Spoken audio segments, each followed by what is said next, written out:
$22 million development depended on my private road. The first thing I heard that morning wasn't shouting. It was the sound of my father's old chain locking the gate on Holloway Lake Road. 30 minutes later, an HOA president stood outside with angry residents, contractors, investors, and a phone in her hand, telling everyone I was illegally blocking community property. Then she called the police. What she didn't know was that the road wasn't community property, the lake wasn't HOA property, and the people she was trying to intimidate already knew a truth that would unravel a $22 million lie. Stay with me, because what happened after Dispatch heard the road's name changed everything. And if you enjoy stories about land, rights, quiet determination, and people who stand their ground with facts instead of noise, take a second to subscribe. We've got plenty more stories like this coming your way. The first thing I heard that morning was not Vanessa Whitmore screaming. It was the sound of my father's old logging chain dragging across the steel gate on Holloway Lake Road. Heavy links, cold iron. The same chain he used 40 years ago when he cut that road through rock, pine roots, and Montana clay with a borrowed dozer and more stubbornness than good sense. I had locked the gate before sunrise. By 6:30, the road below my ranch looked like a parade that had taken a wrong turn. SUVs lined the gravel shoulder. 2 contractor trucks idled behind them. A black pickup with a survey crew logo sat near the ditch. Behind all of that stood a small crowd of Cedar Ridge Estates residents holding coolers, fishing poles, folding chairs, and the kind of confidence people have when someone else has lied to them. At the front of the crowd was Vanessa Whitmore. White jacket, dark sunglasses, phone already recording. HOA president written all over her posture before she even opened her mouth. "Everybody keep filming," she called over her shoulder. "Mr. Holloway is illegally blocking community access."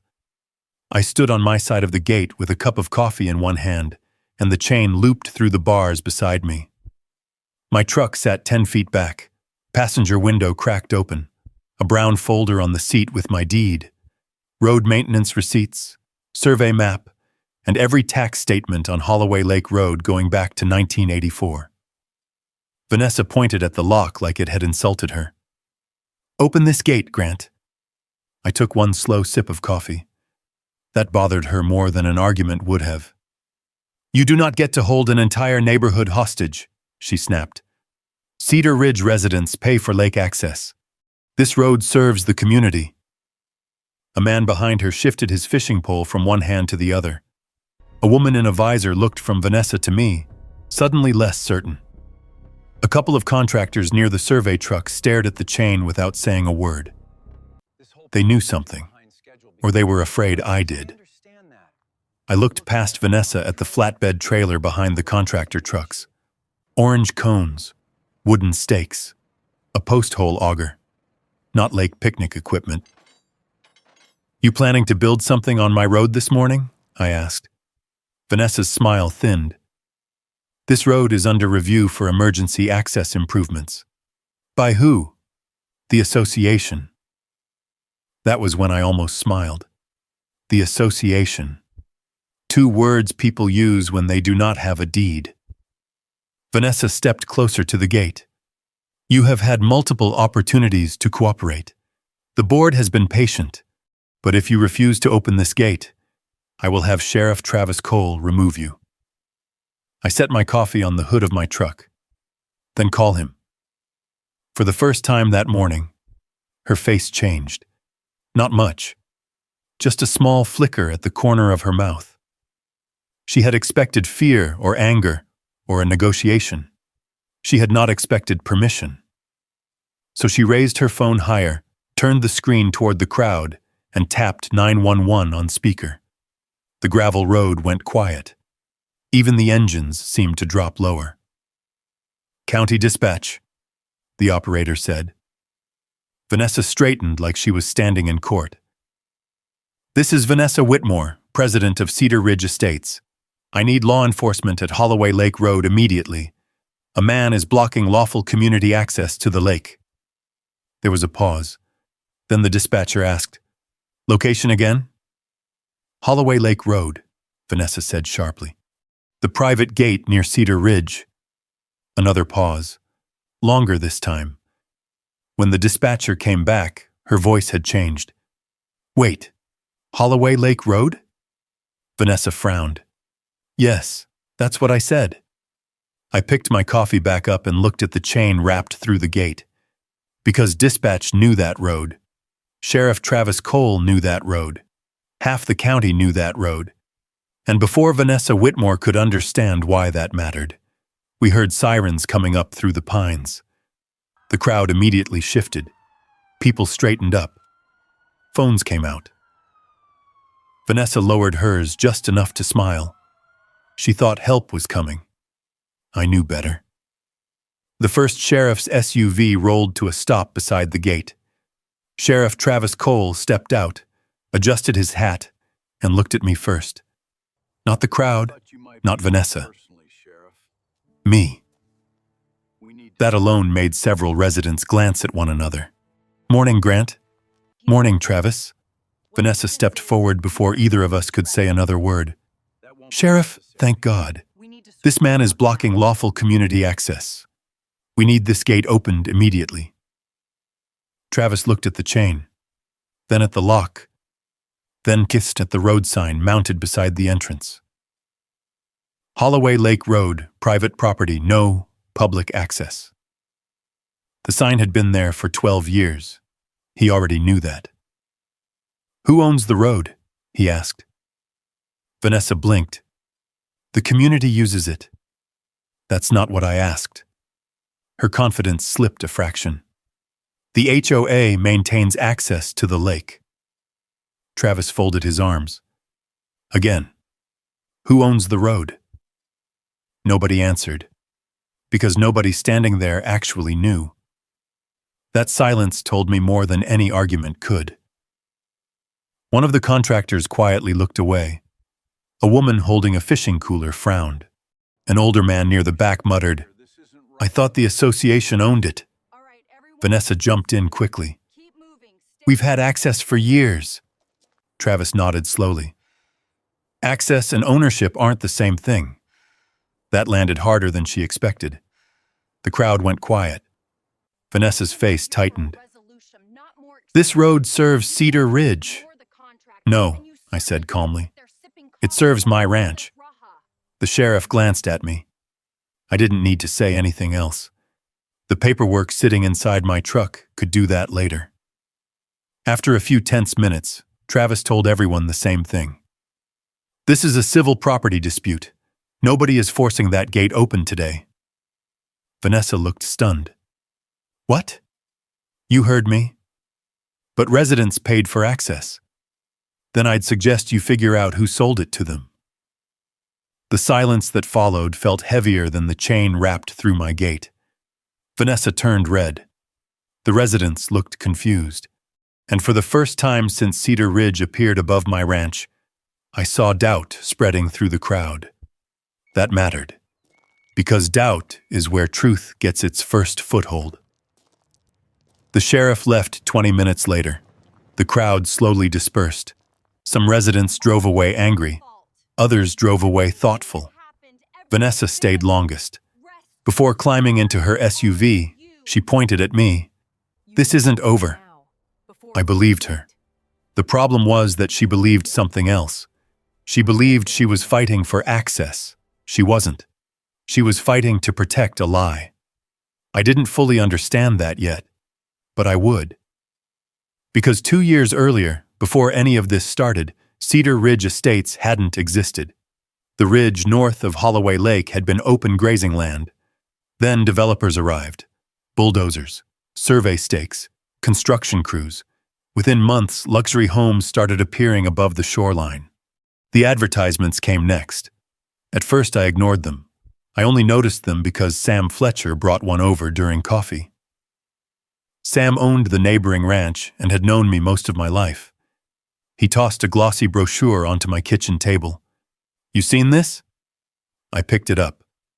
The front showed families kayaking on blue water. children fishing from a wooden dock, couples sitting beside a shoreline fire pit. The headline read, "Exclusive Private Lake Living." I flipped the page. My dock, my shoreline, my fishing pier. Every photograph had been taken from my property, without permission. "What the hell is this?" I asked. Sam whistled. "That's what I figured you'd say." At the bottom of the page sat the Cedar Ridge Estates logo, and beneath it, "Guaranteed lake access for all residents." I stared at those words for a long moment. Not because I was angry, because I was confused. Nobody had ever contacted me. Nobody had requested an easement.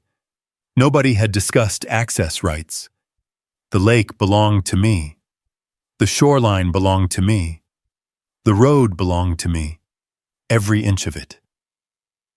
I set the brochure down. Maybe it's marketing nonsense. Sam looked unconvinced. "I don't think so." Neither did I.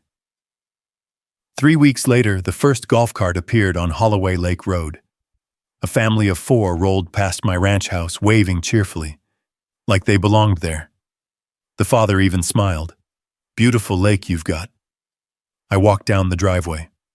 "Can I help you?" The smile faded. "We're headed to the community waterfront." "What community waterfront?" He looked confused. "The one in Cedar Ridge." I stared at him, then at the brochure folded under his arm, then back at him. That was the moment I realized something dangerous. These people weren't trespassing on purpose. They honestly believed they had purchased legal access. Someone had sold them a promise that never existed. And if hundreds of homeowners believed that promise, one question mattered more than any other. Who told them they owned something that was never for sale? The answer, I suspected, had a name. Vanessa Whitmore. And I was about to learn just how far she was willing to go to protect that story. At first, the trespassing came in small waves. A family here, a fishing boat there, a couple of paddleboards tied to my dock for an afternoon. Every time I confronted someone, I got the same answer. Cedar Ridge gives us access, or we paid for lake privileges, or Vanessa said this area belongs to the community. The words changed. The source never did. I started documenting everything: photos, license plates, dates, times. Nothing dramatic, just records. 30 years as a county road engineer taught me something most people never learn. Memory loses arguments. Paper wins them. The next escalation arrived 2 months later. I was driving back from town when I spotted the first sign. It stood beside my fence line at the entrance to Holloway Lake Road. Fresh paint, fresh post, fresh concrete around the base. The sign read, "Cedar Ridge Private Lake Access Authorized Residents Only." I stopped my truck. Read it twice, then got out and pulled it from the ground. The concrete footing came out with it. I tossed the entire thing into the bed of my pickup. By sunset, I found 3 more.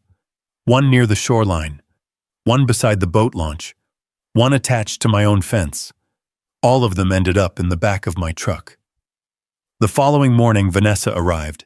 She didn't knock. She never did. Her SUV rolled into my driveway and stopped hard enough to throw dust against the porch. She climbed out, carrying a folder. No greeting, no small talk, just anger. "You destroyed HOA property." I leaned against the porch railing. "You put signs on my land. Residents need clear directions.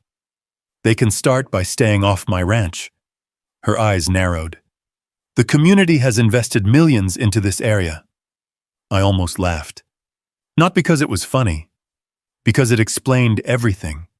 She kept talking about investment. Never ownership, never deeds, never easements. Only investment. People mention money when they don't have rights. She pointed toward the lake. "Those residents pay HOA dues." I nodded. "They should ask what they're paying for." That hit harder than I expected. For a second, she looked genuinely uncomfortable. Then it vanished. "You are interfering with community operations." "No." I looked directly at her. "I'm interfering with a lie." She left 10 minutes later without another word. But things didn't improve. They accelerated. The golf carts became daily visitors. Some mornings I counted 20. Other days I found fishing lines hanging from my dock, kayaks chained to trees, picnic tables appearing near the shoreline. The lake had become a destination. The problem was that nobody had bothered to ask the owner. One Saturday afternoon, I found 3 teenagers jumping from my fishing pier. Their parents sat nearby drinking soda. When I approached, they smiled, friendly, comfortable, like neighbors. "Beautiful property," one man said. I looked at him. "Why are you here?" His smile faded. "We own access." "No," I pointed at the lake. "You were told you own access." The difference mattered. The man frowned. His wife looked uncertain. For the first time, I saw confusion replacing confidence. That happened more often as the weeks passed. The residents weren't my enemy. Most of them had been sold a story. The real problem sat in the HOA office, and she wasn't backing down. 2 weeks later, I discovered something worse. Someone had installed a gate code keypad beside the entrance to Holloway Lake Road. Not connected to anything. Not functional. Just mounted there for appearances. A fake access system. A fake symbol of authority. And beside it hung a laminated notice carrying the Cedar Ridge logo. Community Lake Access Hours. 6 a.m. to 10 p.m. I stared at it for a long moment. Then I took photographs. Every angle. Every detail. The keypad. The sign. The HOA logo. The mounting hardware. The road behind it. Evidence. Because somebody had made a decision. They weren't merely using my property anymore. They were claiming it. That evening, Sam Fletcher stopped by. He climbed out of his truck carrying a newspaper and a worried expression. "You need to see this." I unfolded the real estate section. Half-page advertisement, luxury homes, waterfront lifestyle, private recreation, lake privileges, and right in the center sat another photograph of my dock. My dock. Again. Sam shook his head. "They're getting bolder." I looked at the ad, then at the lake beyond the porch, then back at the ad. "They're desperate." Sam frowned. "For what?" That was the question. Because normal people don't risk lawsuits over a fishing dock. Normal people don't install fake access systems. Normal people don't repeatedly claim ownership they can't prove. Something bigger sat underneath all of this. Something valuable. Something expensive. And whatever it was, Vanessa Whitmore seemed willing to risk everything to protect it. The only question left was why. I didn't have the answer yet. But I was getting closer. And somewhere beneath the lies, the signs, and the brochures, there was a reason she wanted Holloway Lake Road so badly. A reason worth fighting for. A reason worth lying for.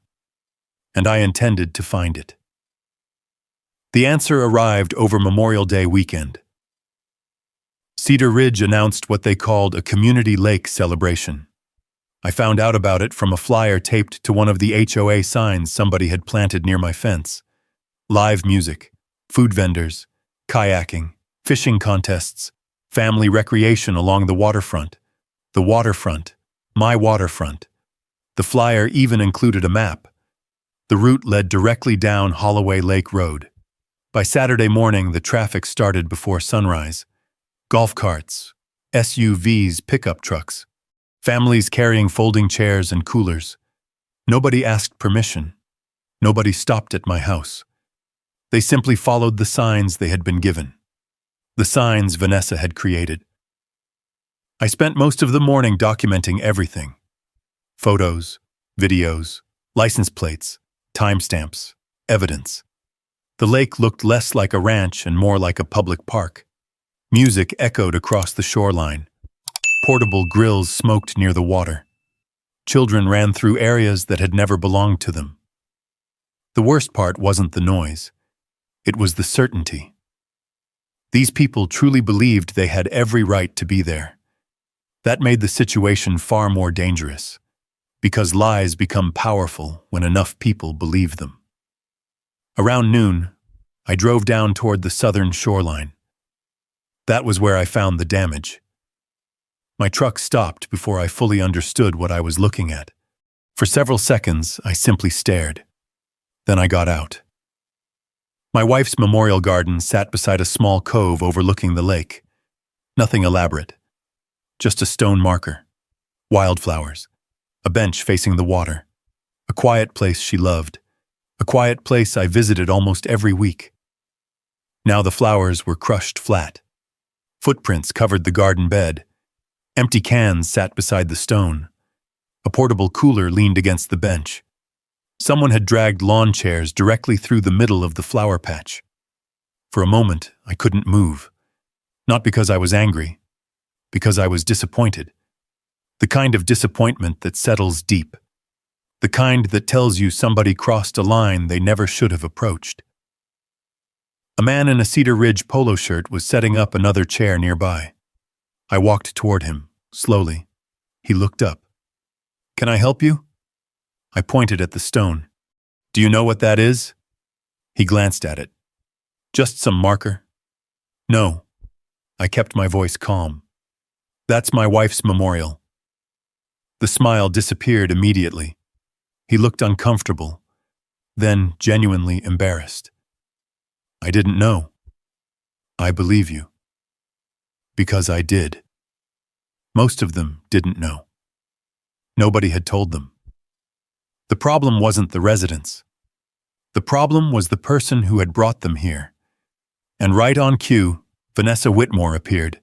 She walked down from the upper path carrying a clipboard and wearing the same confident expression she always wore when she thought she controlled the room. Her eyes found me immediately. Then the memorial. Then the flattened flowers. For half a second, I thought she might apologize. Instead, she sighed. "Grant, we're trying to host a community event." I stared at her. She continued. "People need recreational access." I pointed at the destroyed flowers. "My wife is buried in County Cemetery 6 miles away." Then I pointed toward the stone. "But that memorial belongs to her." Vanessa folded her arms. "The area is being used by the community now." There it was. Not regret. Not concern. Ownership. Claimed ownership.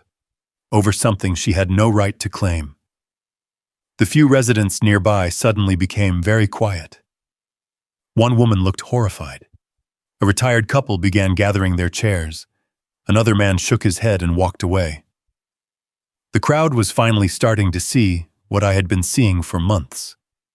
Vanessa wasn't defending a neighborhood. She was consuming territory, one piece at a time. I looked around at the shoreline, the signs, the advertisements, the fake access system, the destroyed garden, the constant trespassing. Then I looked back at Vanessa, and something changed. Not externally, internally. Up until that moment, I had still believed there might be a reasonable solution, a conversation, a compromise, a correction. That belief disappeared beside my wife's memorial, because reasonable people do not react that way when they damage something sacred. They apologize. Vanessa doubled down. That told me everything. I didn't raise my voice. I didn't threaten anyone. I didn't argue. I simply took photographs. The flowers, the cans, the footprints, the chairs, the memorial. Then I photographed Vanessa standing beside it. She noticed. "What are you doing?" "Creating a record." For the first time all afternoon, she looked uneasy. Not scared, just uncomfortable. like she suddenly realized every action leaves a trail. I got back into my truck. Vanessa called after me. "We're not done discussing this." I paused, then looked at her through the open window. "No," I said quietly. "We're done discussing it." And that was true, because from that moment forward, I stopped trying to convince Vanessa she was wrong. Instead, I started preparing to prove it. The difference would change everything. As I drove away from the shoreline, one question kept returning. Why was she willing to push this far? Why risk lawsuits? Why risk fraud? Why risk public backlash? Why fight so hard over a road she didn't own? There had to be something bigger underneath, something hidden, something valuable. And whatever it was, I was finally ready to start digging. The next stop would be the county courthouse, and buried somewhere inside those records, I was certain the truth was waiting. I arrived the following morning with a folder full of photographs, advertisements, HOA notices, and copies of every property document connected to Holloway Lake. The courthouse basement housed the county land records office. Most people avoided it. Rows of filing cabinets, survey maps, property plats, decades of transactions buried inside metal drawers. I headed straight for Rachel McKenna.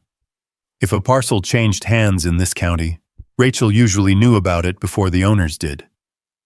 She looked up from her desk when I walked in. "Grant Holloway." "Rachel." She studied my folder.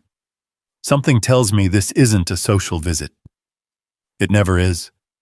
That earned a smile. Then I spread the Cedar Ridge documents across her desk. The advertisements, the access notices, copies of HOA claims, several pages Vanessa had distributed to residents claiming lake privileges. Rachel began reading. 3 minutes later, she frowned. 5 minutes later, she removed her glasses. 10 minutes later, she stood up and walked toward the archive shelves. That got my attention. "What did you find?" "Something wrong." She returned carrying 2 plat books and a digital parcel map. Then she pointed at one of Cedar Ridge's claimed access documents. "This parcel number doesn't belong to Holloway Lake." I leaned forward. "What does it belong to?"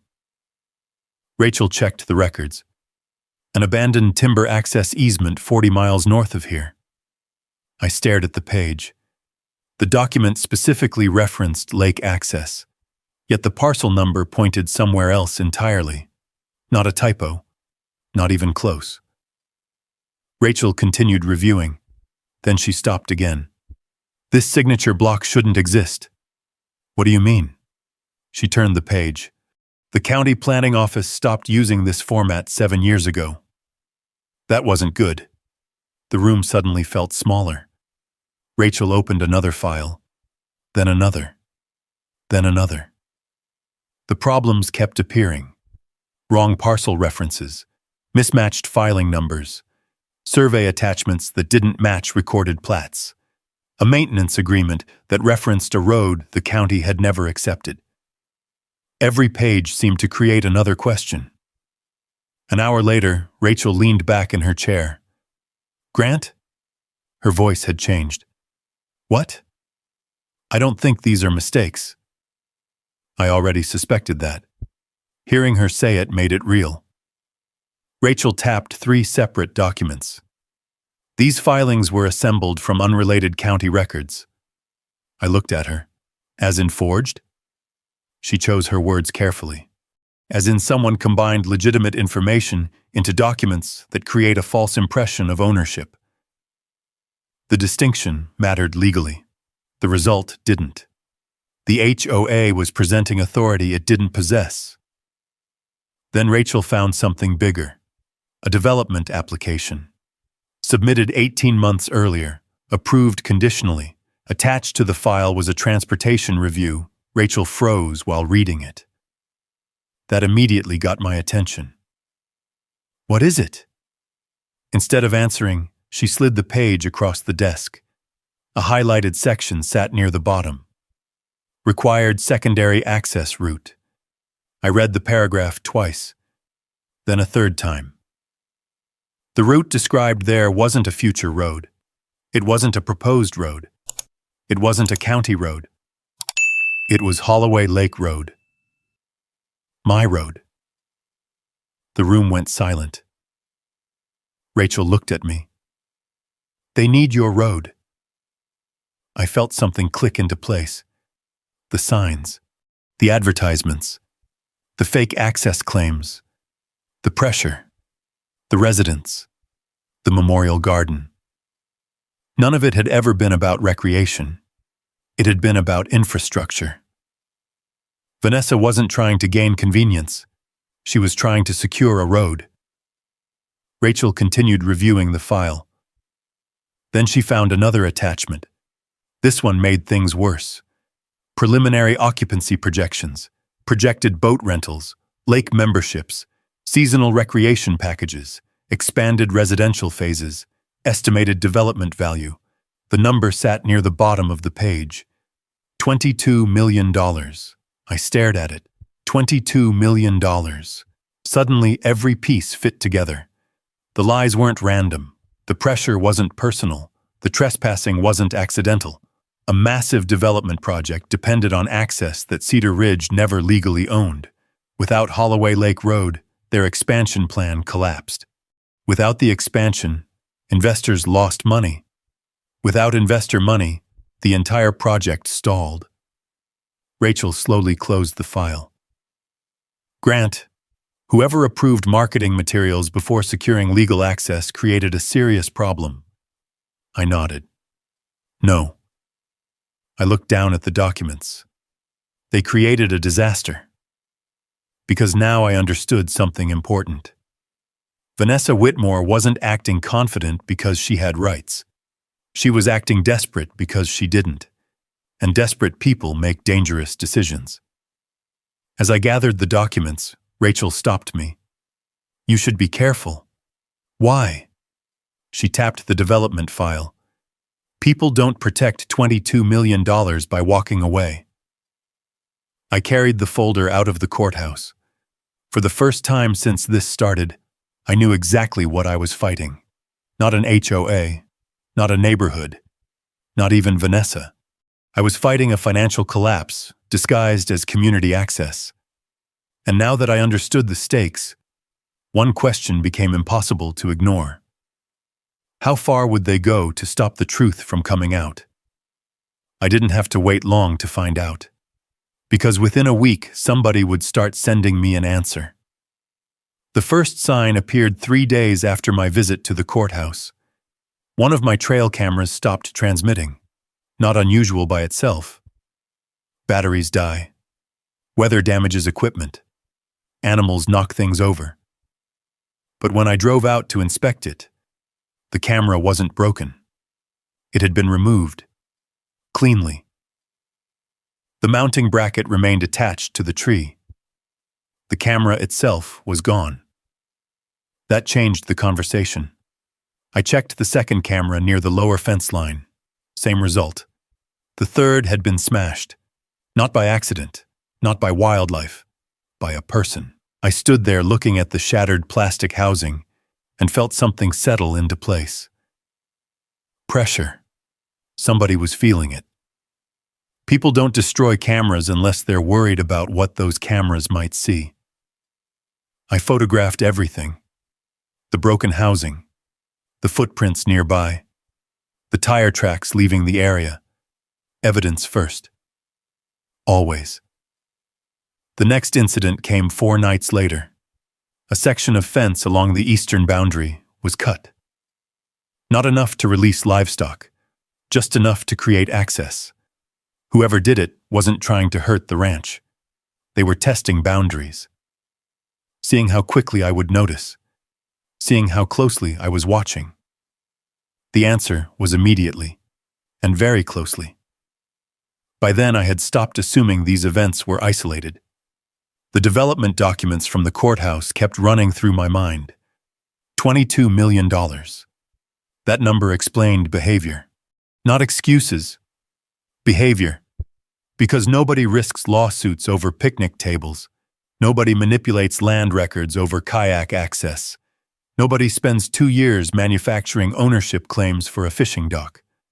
They do those things when millions are hanging in the balance. The following Friday, Sam Fletcher showed up unexpectedly. His truck rolled into my driveway just before sunset. The moment he climbed out, I knew something was wrong. Sam wasn't a dramatic man. If he drove across 2 ranches to talk in person, it mattered. "You got a minute?" I nodded. We sat on the porch. Neither of us spoke for several seconds. Then Sam leaned forward. "I had visitors." That got my attention. "Who?" "Contractors." I waited. They asked questions. "What kind of questions?" Sam's jaw tightened. "The kind that make a man uncomfortable. Questions about my schedule. Questions about where I spent evenings. Questions about whether I still checked the shoreline every morning. Questions about the cameras. Questions about the gate. Questions about me." I stared at him. "Who sent them?" Sam didn't answer immediately. That answer told me enough. "Cedar Ridge?" He nodded. "Maybe." Maybe wasn't denial. Maybe was confirmation wrapped in caution. The conversation sat heavily between us. Because there was no legitimate reason for contractors working on a housing development to study my daily routine, unless somebody wanted information, or leverage, or both. Before leaving, Sam stopped beside his truck. "Grant?" I looked up. "They're nervous." "Good." "No." He shook his head. "Nervous people make mistakes." After he drove away, I spent most of the night reviewing everything. The fake access claims, the altered filings, the development plans, the camera vandalism, the fence damage, the questions. Each piece pointed toward the same conclusion. Cedar Ridge wasn't expanding confidently. It was expanding desperately. And desperation always accelerates. The confirmation arrived 2 days later. A white envelope appeared in my mailbox. No return address. Inside sat a single sheet of paper. No signature. No greeting. Just one sentence. "Stop asking questions about the road." I read it twice, then a third time, not because it frightened me, because it was stupid. People confident in their position don't send anonymous warnings. People protecting weak positions do. I placed the note inside a plastic evidence sleeve, added the date, added photographs, added it to the growing file. By then, the folder from my truck had become 2 full binders. Every document, every sign, every photograph, every interaction, every advertisement, every piece of the story. And the story was becoming clearer. Someone inside Cedar Ridge knew the truth. Someone understood the road was private. Someone understood the access claims were false. Yet the project continued. The sales continued. The promises continued. Which meant one thing. The people making decisions had already gone too far to stop. That realization changed the stakes completely. This wasn't simply an HOA trying to gain lake access. This was an entire development trying to survive a mistake worth $22 million. And people protecting that much money rarely back away quietly. They usually escalate. Standing on my porch that evening, looking toward the ridge where Cedar Ridge sat above the lake, I realized something uncomfortable. The pressure hadn't peaked, not even close. The real confrontation was still coming, and when it arrived, it would reveal exactly how far Vanessa Whitmore and the people behind her were willing to go to protect their investment. The answer came sooner than I expected, because a few days later, somebody decided that simply watching me wasn't enough anymore. It started with my equipment. One Monday morning, I drove out to inspect a section of fence near the western pasture and found one of my utility trailers sitting on flat tires. All 4. Not punctured by accident. Cut. Clean slices through the sidewalls. A message. Not expensive enough to ruin me, just expensive enough to be noticed. I photographed everything before touching a thing.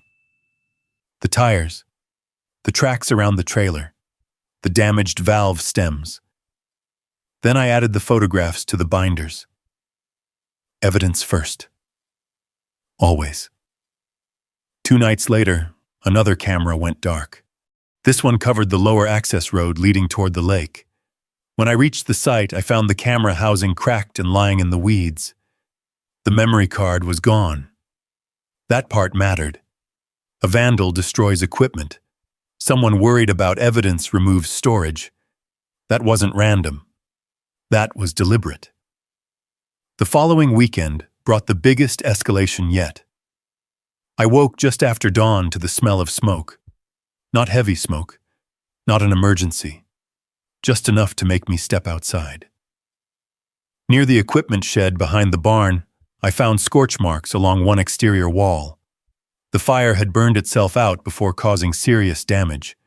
A few charred boards, a ruined storage cabinet. Nothing catastrophic. But whoever started it had chosen the location carefully. The shed stored records, tools, and maintenance files. Not valuable enough for theft. Important enough for inconvenience. The county fire investigator arrived later that morning. After examining the area, he gave me the answer I already suspected. Someone helped this along. Not lightning. Not faulty wiring. Human involvement. That was all he would say until testing was complete. It was enough. The pressure had officially moved beyond trespassing. Someone wanted me distracted, or intimidated, or gone. That afternoon, Sam Fletcher arrived again. This time he looked angrier than worried. He stepped onto my porch carrying a folded piece of paper. "You need to read this." I unfolded it. A subcontractor invoice. Cedar Ridge Development. Several names. Equipment rentals. Excavation services. Survey work. At first glance it meant nothing. Then Sam pointed toward one name. I recognized it immediately. A grading contractor that had worked near the development entrance for months. What about him? Sam lowered his voice. He was drinking at Miller's Tavern Friday. I waited. He talked. That got my attention. About what? Sam stared toward the lake. About the road. The silence between us stretched. Then he continued. Said the whole project depends on it. I already knew that. What came next mattered more. Sam looked directly at me. He also said everyone in management knows the road is private. For several seconds, neither of us spoke. Because that changed everything. Before, I had evidence of deception. Now I had evidence of knowledge.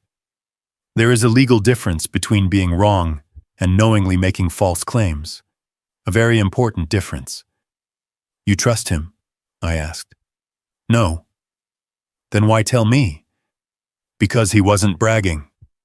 Sam folded his arms. He was scared. That stayed with me. Scared people tell the truth differently. Less performance. More confession. Before leaving, Sam handed me another piece of information. The contractor wants to talk. I looked up. He reached out? Sam nodded.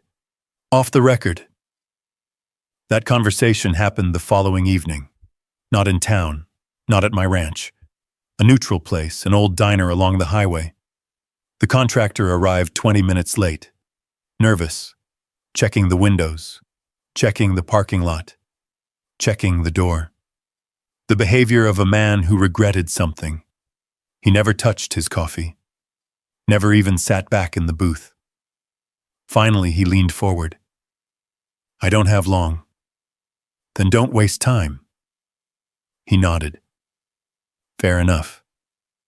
Then he said the words I had been waiting months to hear. Vanessa knows the road is private. I said nothing. He continued. Ethan Brooks knows too. The developer. Not surprising. Still important. The contractor rubbed his hands together. They've known since before Phase 2 sales started. That landed hard, because Phase 2 represented millions in deposits, millions in promises, millions in expectations, built on access they never possessed. "Can you prove it?" I asked. He hesitated, then nodded. "Maybe." My pulse slowed. Not sped up, slowed, because that was how real evidence usually arrived. Quietly, not dramatically.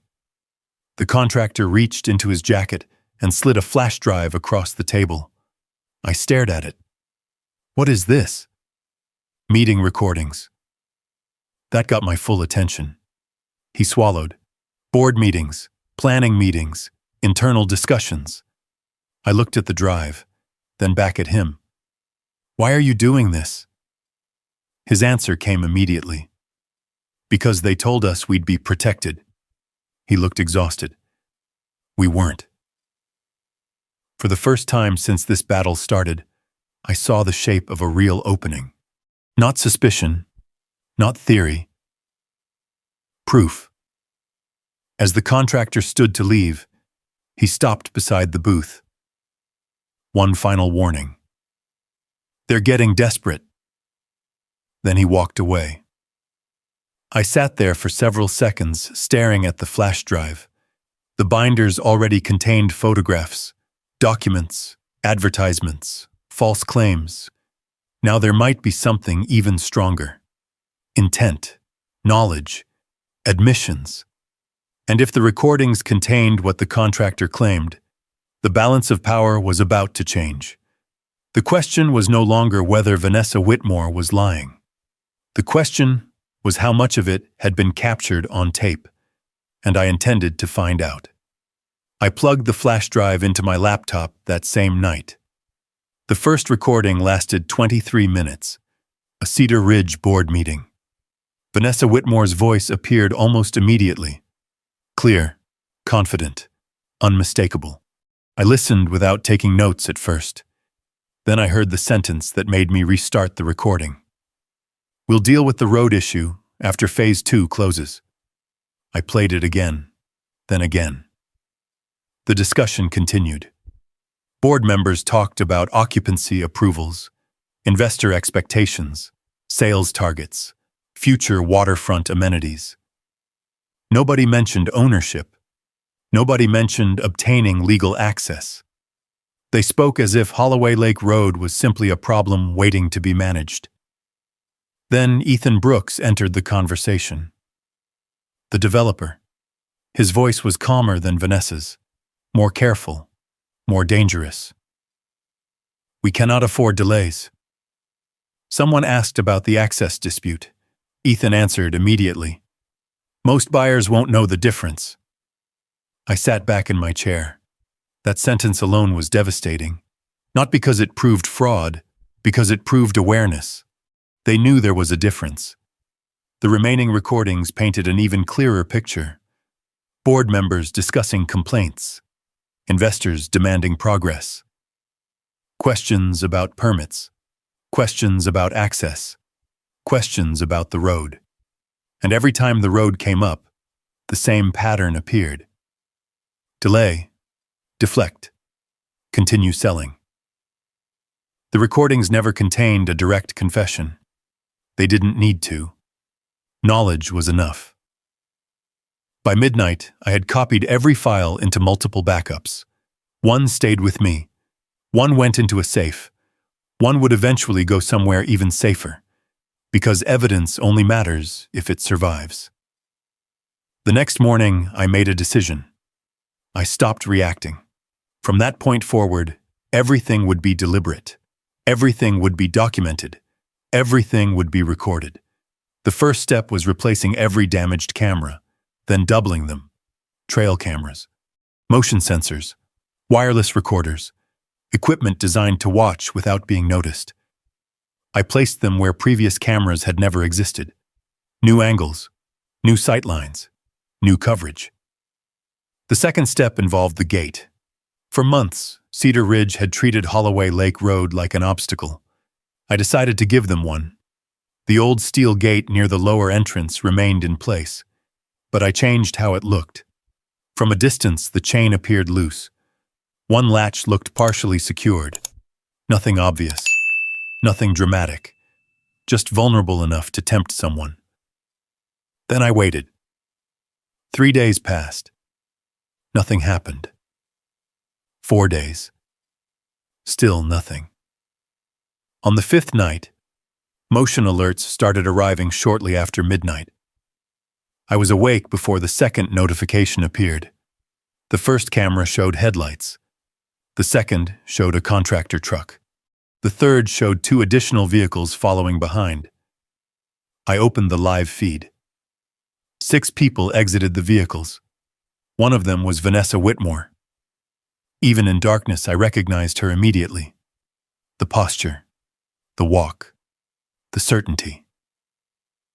Another figure stepped out of the second truck. Ethan Brooks. Now things became interesting. Because developers don't usually visit private roads at midnight unless something has gone very wrong. I watched from inside my house. No confrontation, no phone calls, no interruptions, just observation. The group approached the gate. One contractor examined the chain. Another tested the latch. Vanessa stood nearby giving instructions. Everything was being recorded.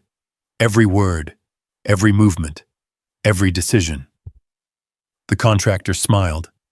Looks like he finally gave up. Vanessa laughed softly. About time. Then they opened the gate. Not legally, not with permission, not with any authority.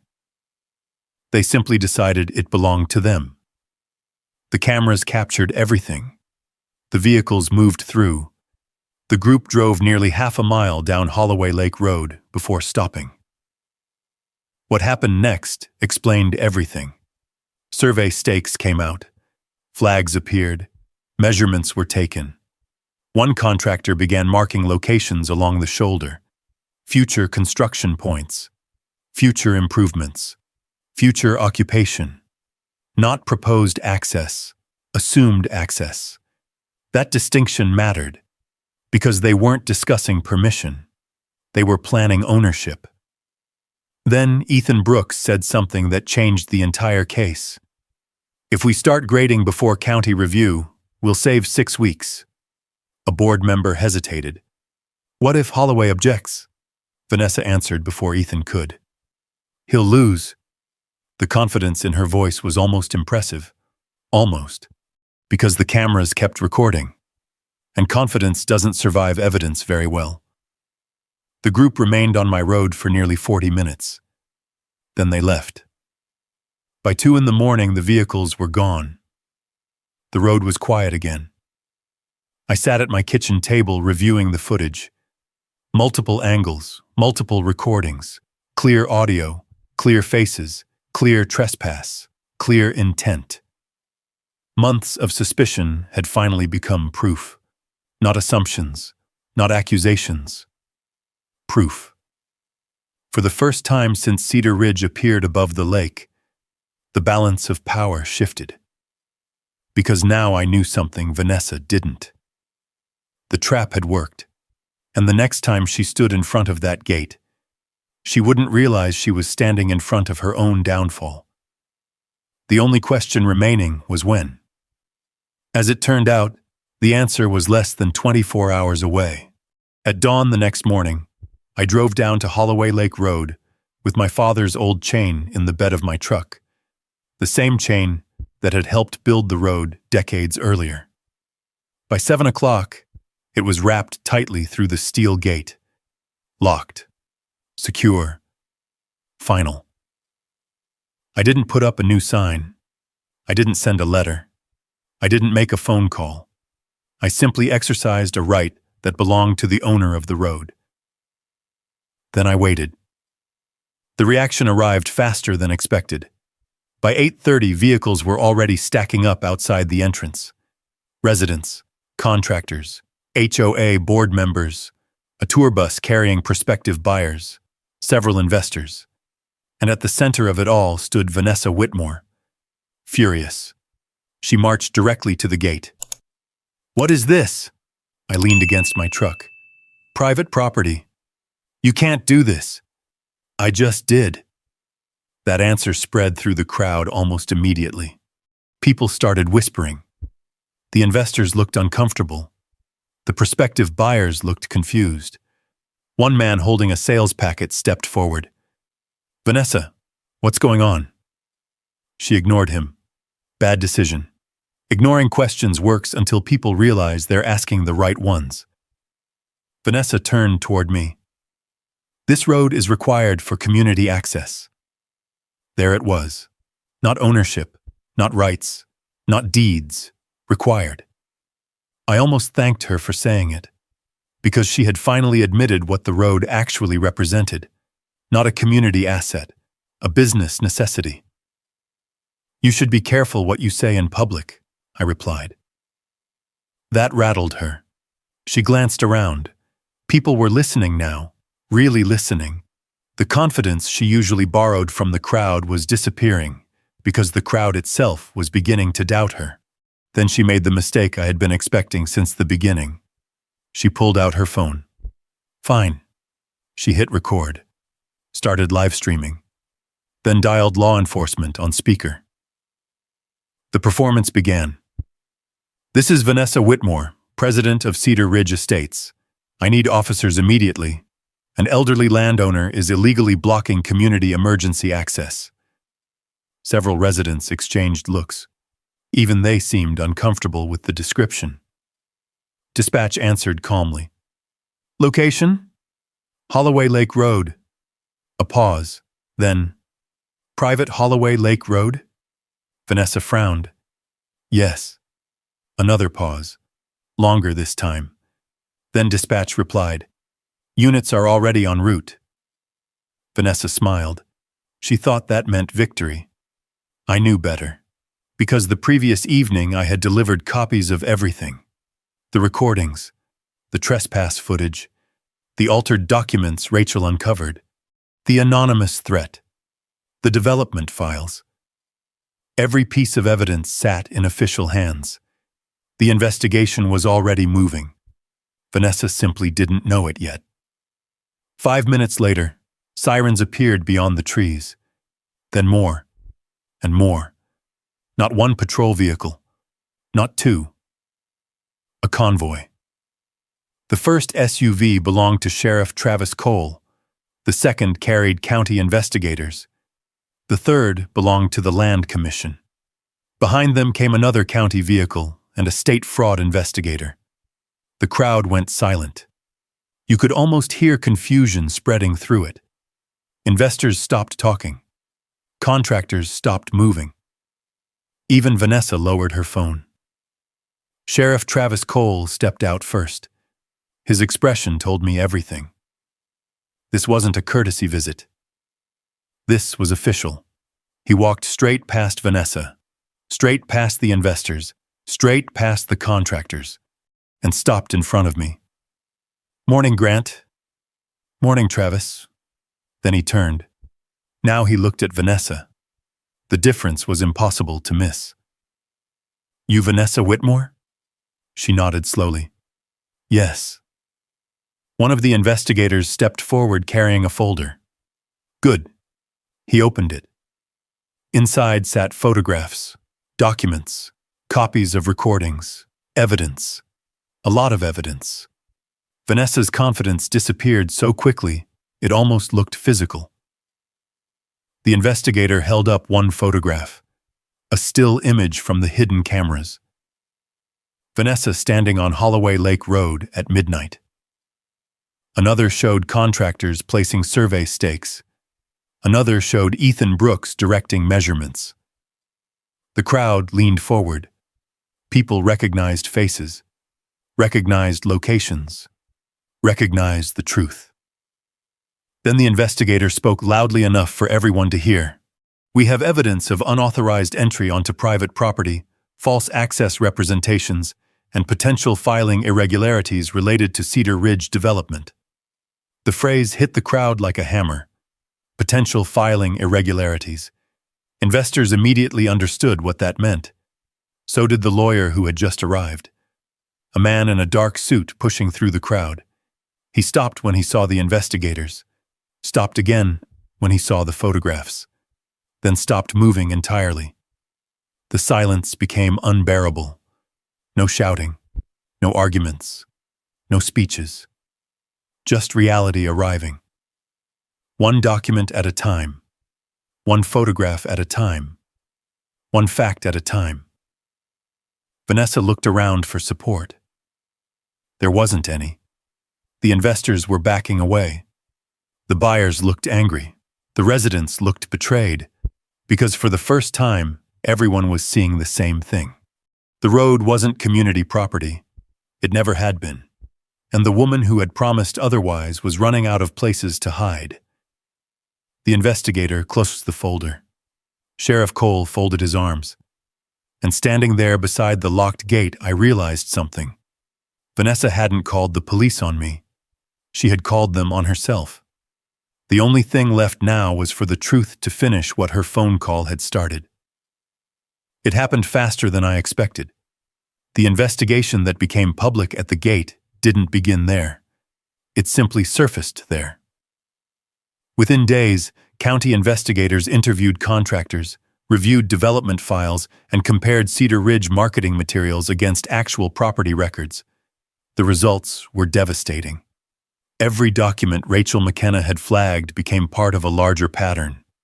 The altered parcel references, the misleading access claims, the promotional materials using my shoreline, the recorded meetings discussing the road while acknowledging the legal risks. Piece by piece, the story stopped being an HOA dispute and started looking like something much bigger. Investors realized it first. Several withdrew support almost immediately. Then prospective buyers began demanding answers. Some wanted refunds. Others wanted explanations. Most wanted both. The pressure that Vanessa had spent 2 years directing at me suddenly reversed direction. Now it was aimed at Cedar Ridge, and it wasn't stopping. Ethan Brooks tried to save the project. For a few weeks he issued statements, promised clarification, promised cooperation, promised solutions. But solutions require ownership, and ownership was the one thing Cedar Ridge never had. Without Holloway Lake Road, the expansion plan failed. Without the expansion plan, occupancy requirements could not be satisfied. Without occupancy approvals, the projected revenue disappeared. $22 million had been built on assumptions. Assumptions do not survive courtrooms very well. The hearing took place 3 months later. Judge Margaret Ellis presided. The courtroom was full. Residents, attorneys, investors, county officials, people who had spent years believing one version of the story, and people who now wanted the truth. Vanessa Whitmore sat at the front table beside her attorneys. She looked different, not defeated, smaller. The certainty was gone. Judge Ellis spent most of the hearing reviewing records, deeds, survey maps, tax documents, county filings, maintenance records. Every piece pointed to the same conclusion. My family had owned Holloway Lake Road continuously. The county had never accepted it. The HOA had never acquired it. No easement existed. No transfer existed. No legal mechanism existed that converted private property into community property. The facts were painfully simple. Then the recordings were introduced. Not all of them. Only the relevant portions. Enough to establish knowledge. Enough to establish awareness. Enough to show that key decision-makers understood the access problem while continuing to market benefits dependent upon that access. The room became very quiet. The silence reminded me of the gate. Truth tends to create the same atmosphere wherever it appears. When Judge Ellis finally delivered her ruling, nobody looked surprised. Not anymore. Holloway Lake Road remained private property. All HOA access claims were invalid. Any representations suggesting otherwise were unsupported by recorded ownership interests. The county revoked pending expansion approvals connected to the disputed access route. Several related civil actions were allowed to proceed. The legal language was formal. The meaning was simple. The road stayed mine. The lie was over. Outside the courthouse, reporters gathered around the attorneys. Residents argued among themselves. Investors hurried toward waiting vehicles. I ignored all of it. Because the case had never really been about headlines. It had been about boundaries. Legal boundaries. Personal boundaries. The line between ownership and entitlement. A month later, Cedar Ridge looked different. Construction slowed. Expansion plans disappeared. Several lots sat unsold. The giant banners advertising future lake amenities quietly vanished. No announcements. No explanations, just absence. The same way lies usually leave when they run out of room. One afternoon, Bill Harmon, a retired veteran from Cedar Ridge, drove out to the ranch. I recognized him from several HOA meetings. He carried a small box of flower seedlings. "I owe you an apology," he said. "For what?" "For believing them."